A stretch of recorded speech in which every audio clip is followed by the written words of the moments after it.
नमस्कार दोस्तों। तो आज हम बात करने वाले हैं कि जो बच्चे 10th पास कर चुके हैं वो आगे 11th या 12th में किस स्ट्रीम को चुनें। बहुत सारे पेरेंट्स के भी ये डाउट्स होते हैं कि हम अपने बच्चे को 11th 12th में कौन सा स्ट्रीम दिलवाएं जिससे कि वो अपने बोर्ड में और अपने आगे आने वाले फ्यूचर में अच्छा कोर्स डिसाइड कर सके और एक अच्छा कैरियर उसको बेहतर भविष्य के लिए मिल जाए। तो देखो, जो भी पेरेंट्स इस चीज को लेके परेशान है कि बच्चे को कौन सा सब्जेक्ट दिलवाएं, तो मैं उनको साफ बता दूं कि सबसे पहले आपको जो देखना चाहिए वो है आपका कि आपके जो बच्चा है उस बच्चे का इंटरेस्ट किस सब्जेक्ट में है। अगर आपके बच्चे का subject math interest math subject में है तो उसे मैथ लेना चाहिए। अगर बायोलॉजी में है तो बायोलॉजी लेनी चाहिए। तो बच्चे ने जब वो फर्स्ट में था उससे लेके 10th तक जो पढ़ाई की है उसका रिजल्ट का भी आपको आकलन करना चाहिए कि बच्चे ने किस सब्जेक्ट में अच्छा रिजल्ट दिया है। अगर उसके नंबर मैथ में अच्छे आए हैं तो आप मैथ को चूज करवाएं, उसके कॉमर्स में अच्छे आ रहे हैं तो उसको कॉमर्स चूज करनी चाहिए।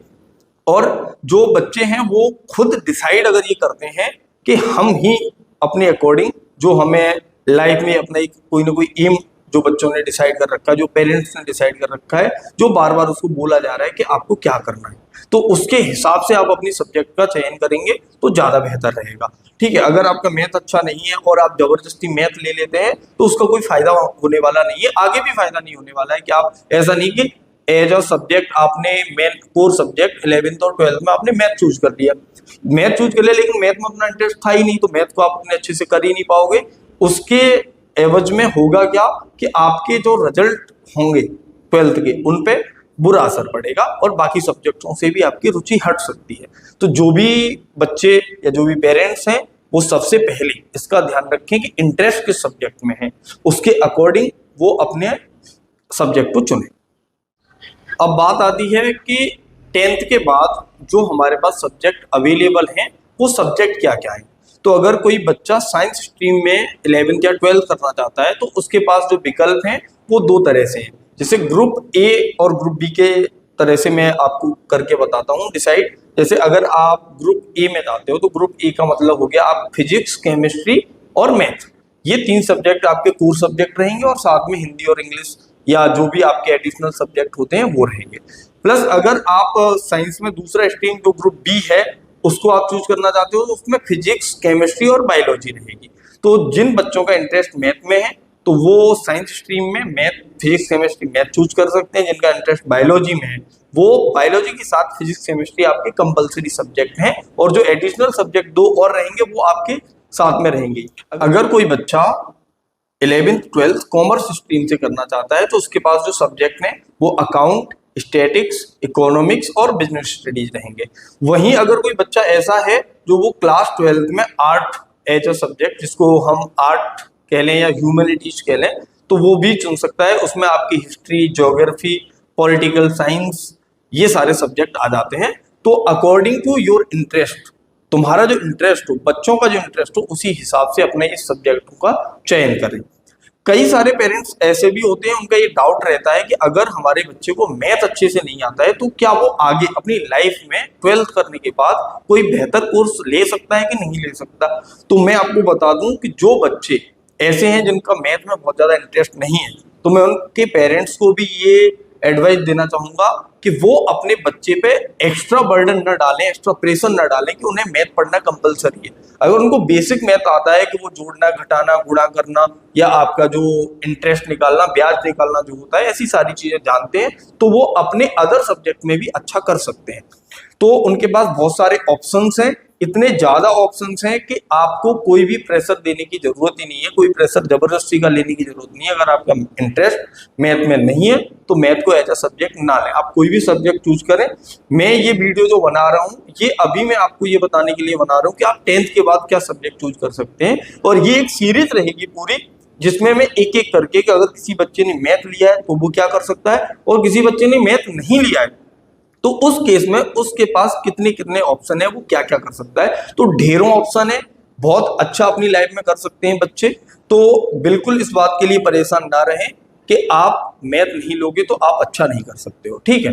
और 12th में आपके पास एक और पांचवा सब्जेक्ट भी चौथा सब्जेक्ट भी रहता है, वो अगर आप लेना चाहते हो तो एज अ कोर सब्जेक्ट आप अपना साइंस, कॉमर्स और साथ में एक आता है होटल मैनेजमेंट। अगर कोई बच्चा 12th क्लास में होटल मैनेजमेंट के साथ पढ़ाई करना चाहता है तो वो भी कर सकता है।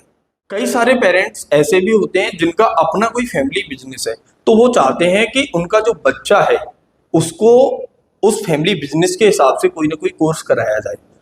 उनका सोचना एकदम सही है, अगर वो फैमिली बिजनेस के हिसाब से कोर्स करता है तो वो वाकई अपने बिजनेस में अच्छा करेगा।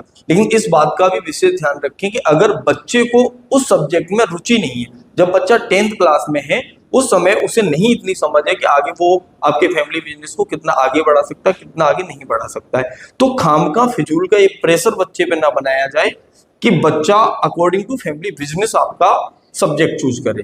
तो अगर बच्चा अकॉर्डिंग टू फैमिली बिजनेस नहीं करता है, उसको उसके इंटरेस्ट के हिसाब से सब्जेक्ट दिलवाइए। अगर वो बच्चा आपके फैमिली बिजनेस के अकॉर्डिंग सब्जेक्ट ना लेके अपनी इंटरेस्ट के हिसाब से सब्जेक्ट लेता है, तो सबसे अच्छी चीज ये होगी कि उस बच्चे की जो ब्रेन पावर, सोचने समझने की जो क्षमता होगी वो अच्छी होगी, क्योंकि उसका डिसीजन अपना है।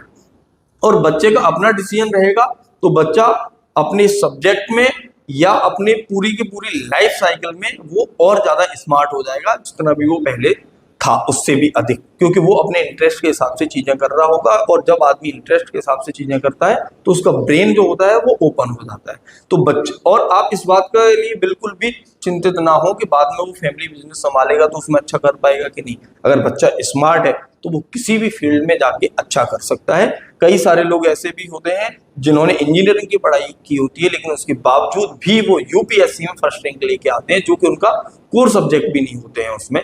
तो बिल्कुल बेझिझक होकर बच्चे को उसके इंटरेस्ट के हिसाब से पढ़ाई करने दी जाए, जिससे कि बच्चा बेहतर कर पाए अपने 11th और 12th में। अगर वो 11th और 12th में अच्छा करेगा तो उसको कॉन्फिडेंस आएगा, और वो कॉन्फिडेंस उसको उसकी लाइफ में कभी असफल होने नहीं देगा।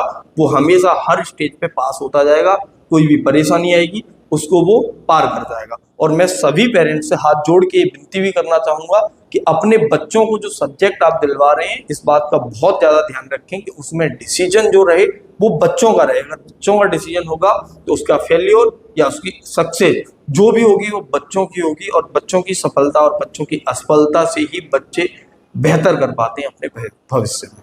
तो मुझे लगता है कि आपको ये वीडियो पसंद आई होगी। अगर आप एंड तक देखते आए हैं तो आप लोगों को अगर वीडियो पसंद आती है तो वीडियो को लाइक करें। अगर आपने चैनल को अभी तक सब्सक्राइब नहीं किया है तो चैनल को सब्सक्राइब जरूर कर लें, क्योंकि इस पे अगर आप ये वीडियो एंड तक देखते आए हैं तो आपको जरूरत है एक गाइडेंस की कि आप 12th के बाद क्या कर सकते हैं या 10th के बाद आपको क्या सब्जेक्ट चूज करना चाहिए। तो मैं आपको डिटेल पूरी एक सीरीज देने वाला हूँ इस पे कि आप क्या क्या सब्जेक्ट चूज कर सकते हैं, प्लस आफ्टर 12th क्या क्या ऑप्शन होते हैं बच्चों के पास जिनको वो कर सकते हैं। तो ठीक है, तो बने रहिए हमारे साथ अंकुरम एकेडमी डिजिटल में। धन्यवाद।